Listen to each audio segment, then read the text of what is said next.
Я сейчас беру интервью у одного известного профессора по санскриту, не только по санскриту, специалиста по тонким телам и по ведической философии. Сейчас буду задавать вопросы на английском, перевод потом будет.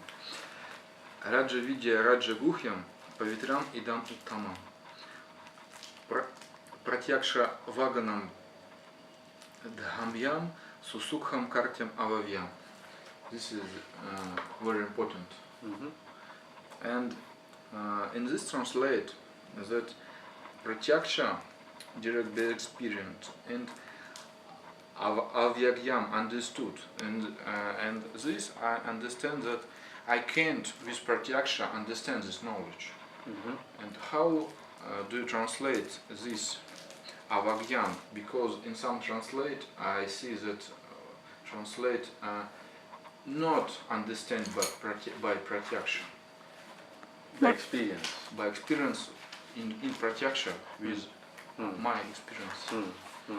How do you translate it?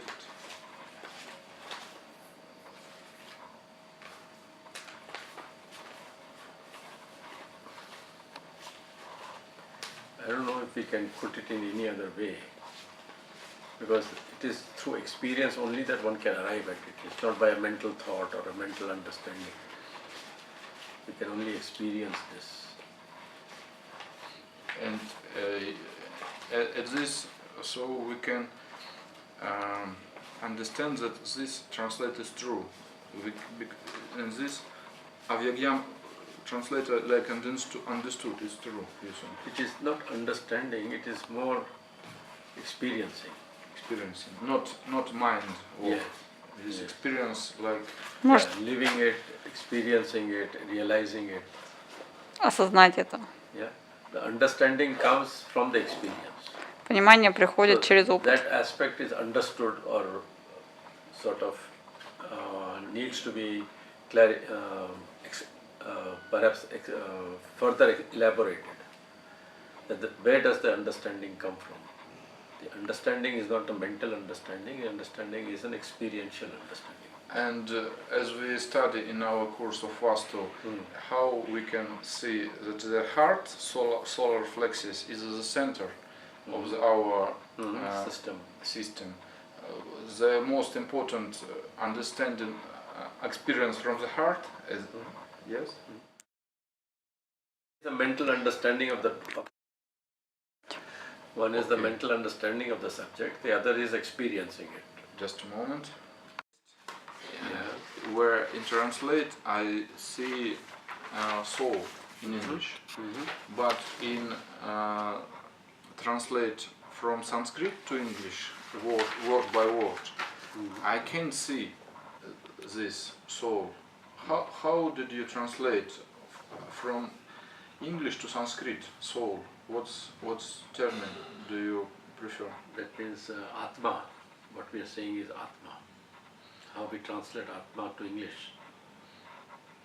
That is your question. Yes. And how did you describe atma? What this is 1 point, those not material. How did you describe this? See, in the Indian traditional text, atma is said to be the size of the human thumb, which is inside us. And the atma is in touch with the jivatma. In touch, what means jiva? Jivatma is the individual aspect of the divine. As we said, there are 3 aspects of divine: transcendental, universal, and individual. So in the individual aspect, it is known as jivatma. Individual. Now that jivatma in the Vedic text, they describe it as the spark of the eternal fire. Internal fire? Eternal fire. Что это? Бесконечный огонь. There's fire, so fires will give out sparks. Fire, give a little piece of fire like. Yes, a spark. And this is spark, Spark. jivatma. Spark is from the fire. Ну, Yes, it is part of the fire. То есть на русский язык я перевел как божественная искра. But it has its own individuality. Да, точно. Right? But it is from the fire. So it is spark of the eternal fire. That means that spark is also eternal.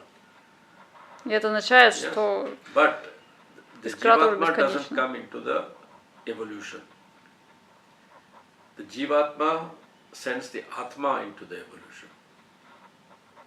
So the Atma comes into the body. And the Jivatma doesn't come into the body. So Atma goes back to the Jivatma. And what is the process of the mukti? This is atma joined with jiva. What's happened? Yes. Atma going back to its source. To the fire. No, to Jivatma. To So that is the individual aspect. yes. Then the Atma can also go to the universal aspect, can also go to the transcendental aspect. So that is up to your effort. Okay. So my questions is about Bhagavad Gita. Krishna says so many about not material aspect in body. And I would like discuss what his mean. He in this second chapter he don't say atma, never wrote. He don't speak atma, but he says about something not material, those in our body. Why he not use this term like atma? He Can you give a specific example? yeah. Стих 16, 2 глава.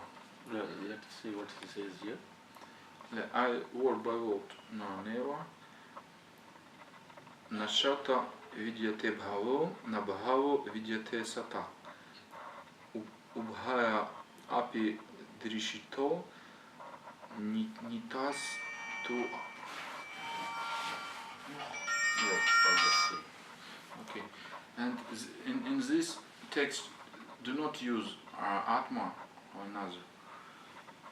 And I would like to know what Krishna, what about is he say about what type of our body?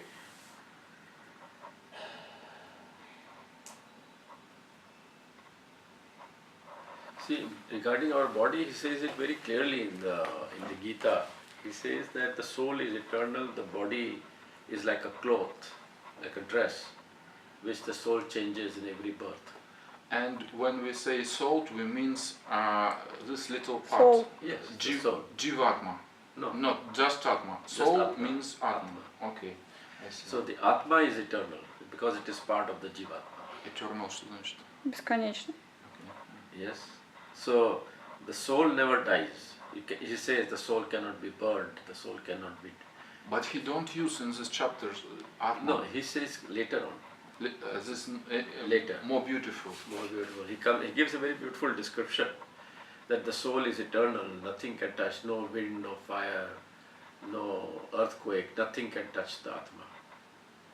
So the Atma is eternal. And what it does is every life it changes and takes a new body. So that is like changing old clothes for new clothes. I see. So that is the thing which Krishna describes later on. I see. I have these questions because in Russian translate atma not correct translate to our language, and this is a little literature problem with literature. We decide that Krishna speak in this second chapter about atma, like so. And what do you think about Krishna? Is he personality?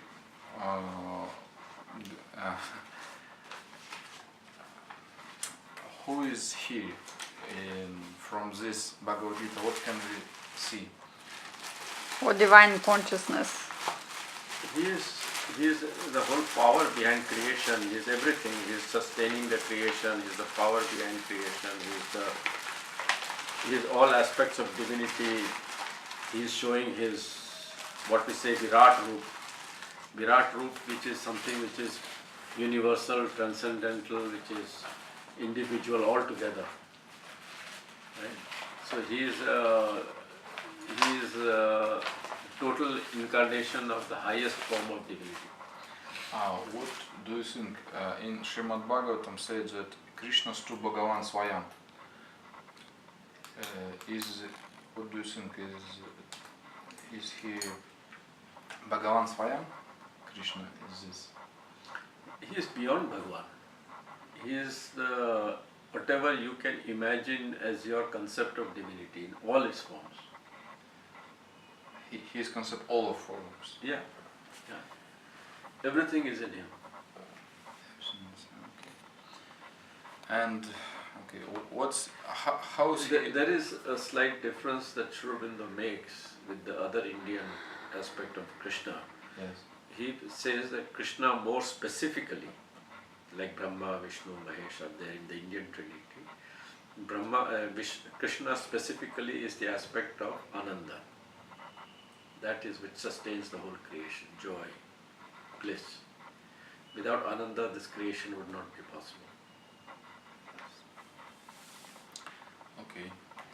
Hmm? Thanks.